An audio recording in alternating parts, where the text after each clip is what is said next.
Hello, welcome back to the channel. Hope you are all good and well.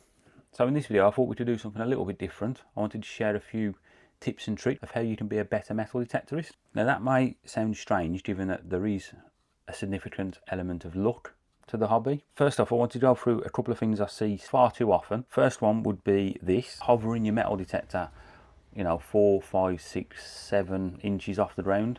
You have to remember that the average hobbyist's metal detector will probably only detect to around a foot in depth.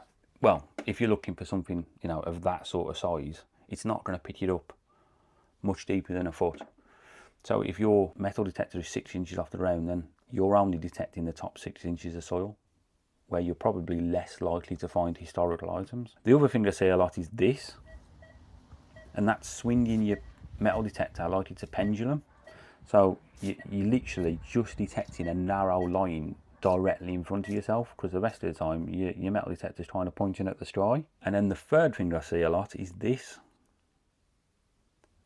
and that's swinging your metal detector as fast as you possibly can. And the people that are doing this are often walking extremely fast as well, which is another kind of no-no. You have to remember you're searching for a tiny item in 40, 50, 60 acres of field. So what you should always aim to do is to be searching, not swinging.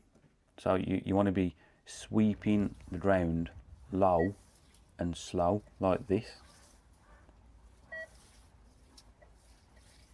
And then this kind of motion where you're going from left to right, but as you come back across your first swing, you almost want to envision overlapping your previous swing, so that you're thoroughly covering the ground in front of you, rather than leaving a zigzag pattern of undetected ground.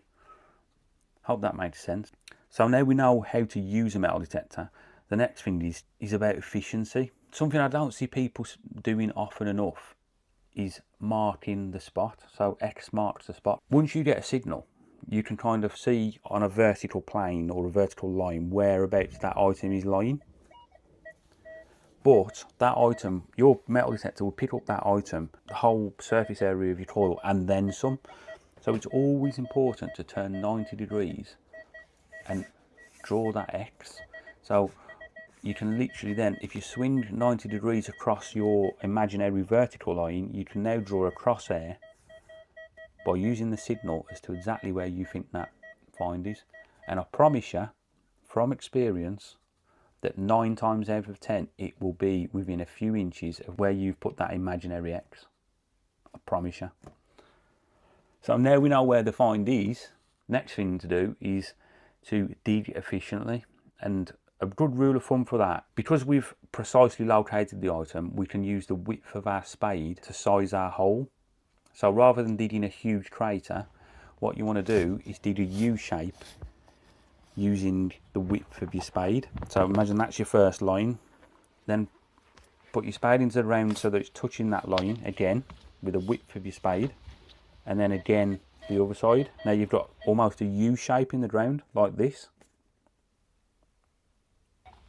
and that plug can then be lifted out and folded over on itself. Doesn't work very well in my garden because it's quite sandy and we've got a dog who trashes the lawn, but you get the idea. You can then fold that plug out and it's still connected, should still be connected on that one side. Now why that is particularly important is because when you're metal detecting on pasture, it gives the grass the best chance of recovering from your excavation quickly.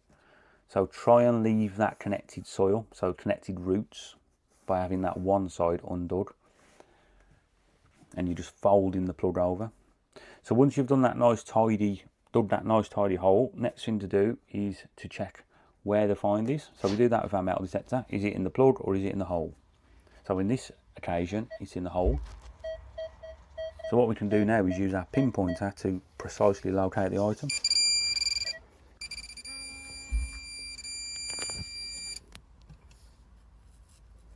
If you don't have a pinpointer, you can use this method. So first establish plug or hole. So we know it's in the hole on this occasion. So just use your gloved hand to grab clumps of the earth and just wave it over your metal detector. If you don't get a signal in your hand, put it on your plug. Next handful, no signal, put it on your plug. Next handful, we've got the signal. So the item is now in our hand. So that's the most efficient way to find the thing that's giving you this, your initial signal.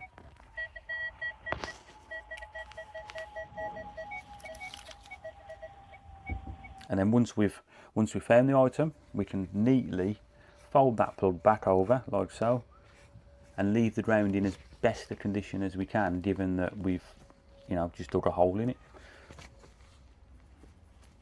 The other thing I wanted to mention is, and I see this all the time, really frustrating, really annoying, is people dig a hole, find an item like this, and decide it's trash, so they put it back in the hole and cover it over. Why do that? Either put it in your finds bag to put in the bin, or if you're on a club rally or a group organised dig, they've quite often got trash buckets for you to throw it in. And then if it's big item, so if you're quite new to the hobby and you're digging up things like horseshoes or bits of ploughs and stuff like that, take them to the edge of the field. So the reason you do that is it's out of the way, no one else is going to pick up the signal, but it's also not going to damage the farmer's equipment when he comes to work the land again. So there you have it. Yes, metal detecting is absolutely reliant on good luck in a lot of cases, but using some of the tips and tricks we've talked about today, you can be a way more efficient and therefore better metal detectorist. So with that said, get out there, do some metal detecting. Hope you enjoyed the video. Drop me a like if you did, maybe leave me a comment, and I'll catch you in the next one. Thanks for watching.